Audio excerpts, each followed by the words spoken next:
So kahapon guys, medyo nainis ako sa kanya. Nakapag-isip ako ng hindi maganda.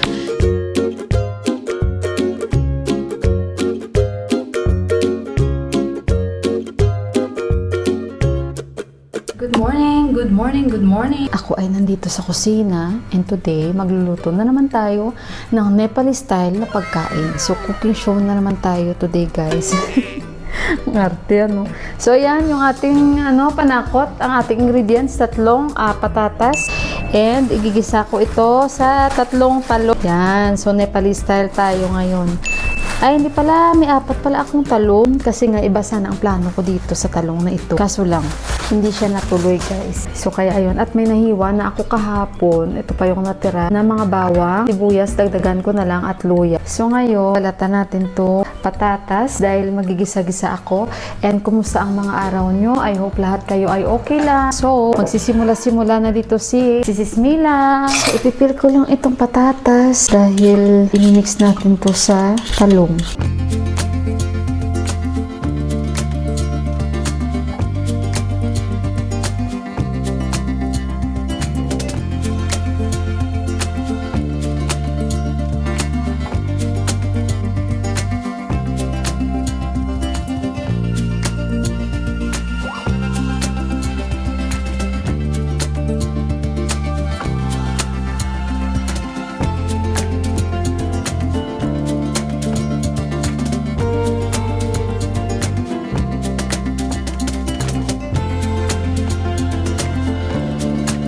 Isa ko lang, ilagay ko lang itong garlic tsaka ginger natin.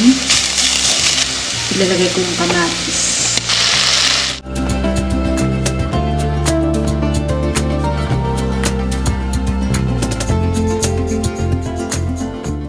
So guys, ayan, at antayin ko lang na lumambot yung patatas. Kahapon, alam niyo ba guys, parang nainis ako sa may-ari ng lupa dito sa likod lang namin. Kasi diba, nasabi ko sa inyo, naipagkita ko before, yung mga bata, nag-i-enjoy talaga sila laro dito. Parang dumadami sila na dumadami ba guys, pag tuwing hapon, talagang excited sila, nagbabanding sila dyan, nagsisipa bola sila guys, nag-football sila, nagtatakbuhan sila. So syempre parang alam niyo naman pag mga bata, since hindi na malamig dito sa Nepal and summer na nga, so syempre yan na yung time na makakapaglaro talaga sila and yung field medyo malawak siya. So nag-enjoy yung mga bata kahapon guys. Ever since pa naman, naiinis ako sa may-ari dito guys, nung lupa dito sa likod namin kasi matanda siya, maingay siya guys. Ang ingay niya magsalita kasi pag nandyan siya, parang pag may-ari niya guys, ang buong kapaligiran dito. Kasi yung lalaki siya pero yung bunganga ay grabe. Nung time nga na parang siya dito, nagpatanim siya, nagreklamo sila ni Buwa at sila ni Titi, so nag-usap-usap sila, and nandyan din siya. So nag-promise naman siya na yung mga hinukay na parang putik dito banda sa likod ng pader namin, ibabalik.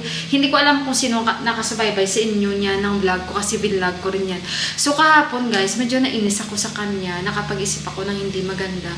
So hindi ko na lang sasabihin guys, sa akin na lang yun. Kaya pagpasensyahan niyo ako. Kasi syempre, na-experience ko rin at nagkaroon din ako ng magandang memories na naglalaro kami sa, alam niyo yun, sa palayan. Wala namang may nagalit sa amin noon. Sobrang enjoy kami. Pati nga yung bahay ng Kalabaw, nagsiswimming-swimming pa kami dyan. Kaya proud ako guys dahil na-experience ko yan.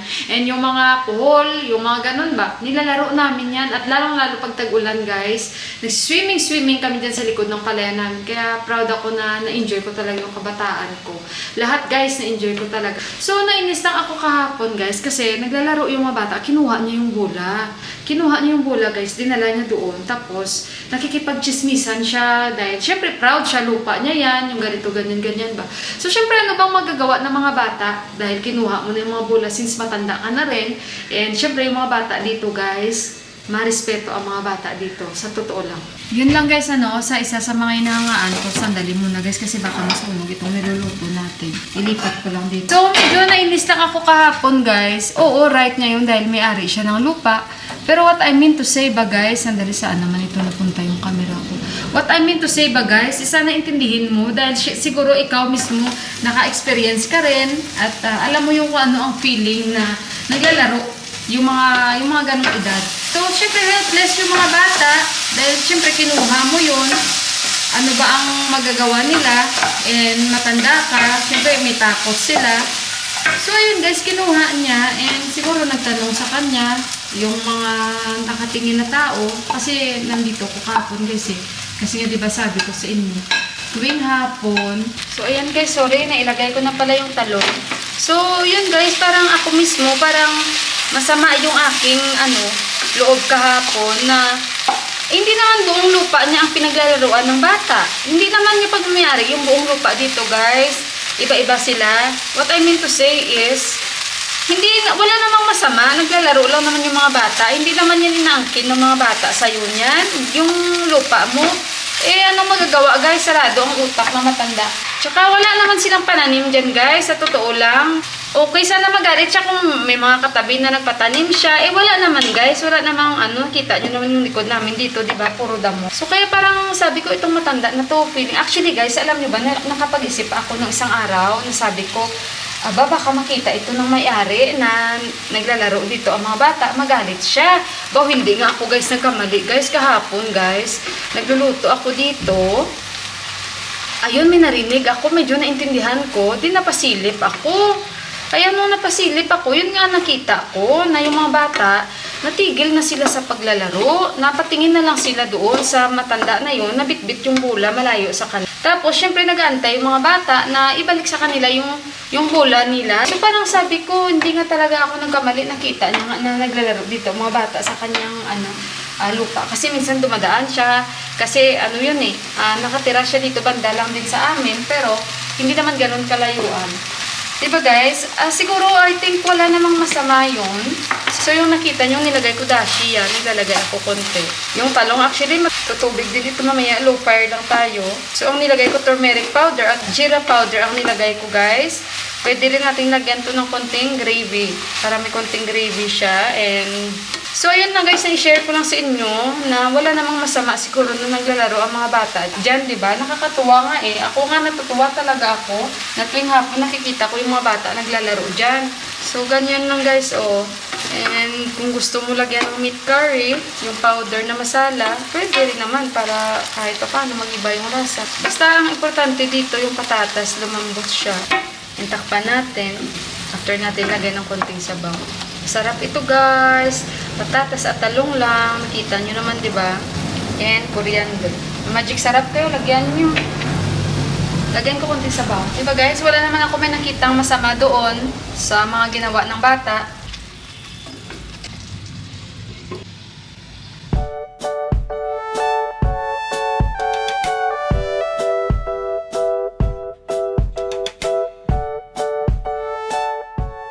Guys, hayaan na lang natin dyan. Pinatay ko na yung apoy. Mamaya-maya konti, kami ay kakain na. So, ayun guys. May ulam na tayo.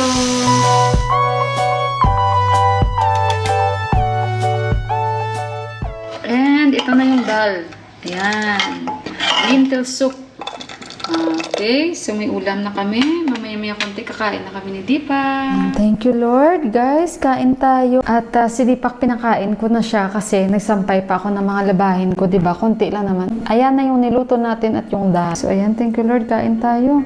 Simple lang ang ulam natin.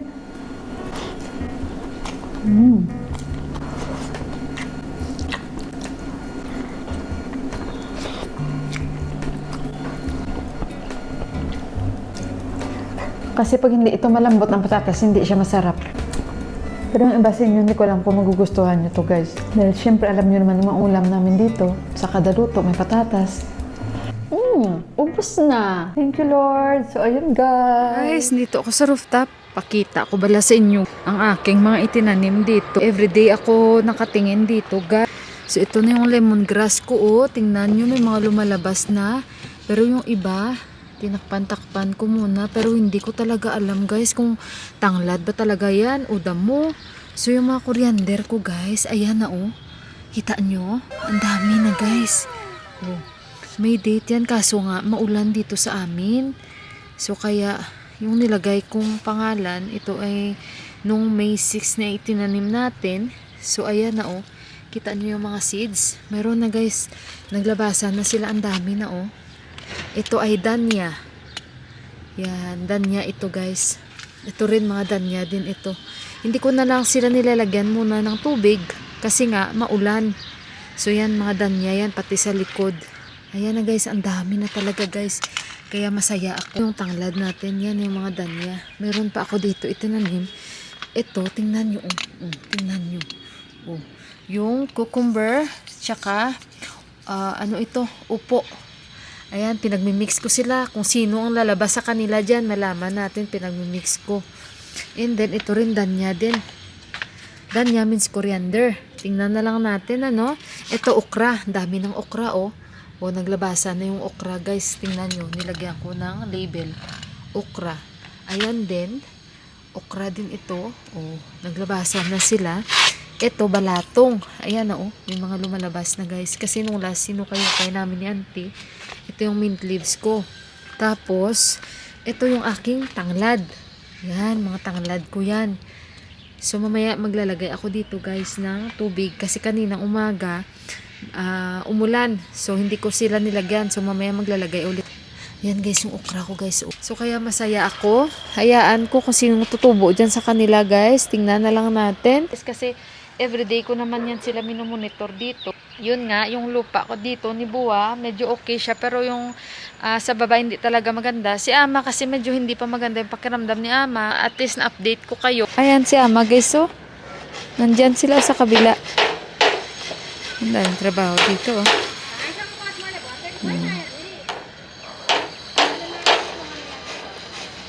Naghihimay sila doon ng sag at tapos ewan ko ano yung mga piniprint nila doon si Ama papakita ako sa inyo ito din, tingnan nyo buti pang sa taas mabilis meron na meron ito din, meron din ito araw-araw ko na lang sila kinakausap sabi ko ano ka ba, damo ka ba o tanglad ka ay naku guys, so dito natin ilalagay. Basta at least merong dahon na. Diba? Guys, galing ako sa labas. Ayan, nagpa-deliver kasi kami ng ano guys, no? Ng bigas. Ayan, no? So nagpa-deliver kami 20 kg yan. Medyo matagal-tagal din pala yung bigas namin. Ayan, tingnan nyo guys, hapon na dito. Pag mga ganitong oras, usually maingay na yan dito yung mga naglalaro na mga bata. Merong bata dito pero yung bata na yan nakatira yan dyan. May mga kambing yan sila dyan na nilalagay. Usually dyan. Medyo pag ganito maingay na. Ngayon wala ni isa sa kanila walang may naglalaro. Kaya ayun, di ba parang nakakasad. Minsan umuupo ako dito sa terrace habang sila naglalaro dyan. Inom ako ng tea. Tapos nanonood ako sa kanila. Masaya pa sila tingnan guys. So magsaing muna ako guys dahil darating na si Yuhan. As usual, na alam nyo naman na yung ano guys no? Nagluluto na ako pagdating ni Yuhan. So ayun, lumabas ako at nagpa-deliver nga si Dipak ng bigas na. Bumili ako ng kulitis. Kasi masarap this time talaga ang kulitis guys at paborito ko talaga. Kaya bumili na naman ako ulit. Hindi ako bumili kay Didi pero pinipilit niya ako bumili sa kanya. Hindi maganda yung kulitis niya. Ang lalaki ng mga dahon. Tapos pag malalaki ang dahon guys, hindi siya masarap kainin. Masarap talaga guys yung mga ganito. Maliliit siya. Tapos ang bango talaga, no? So, ayun guys, i-end ko na yung aking vlog. Maraming salamat po muli sa inyong lahat. God bless us all and I love you. Ingat po kayo. Bye-bye guys!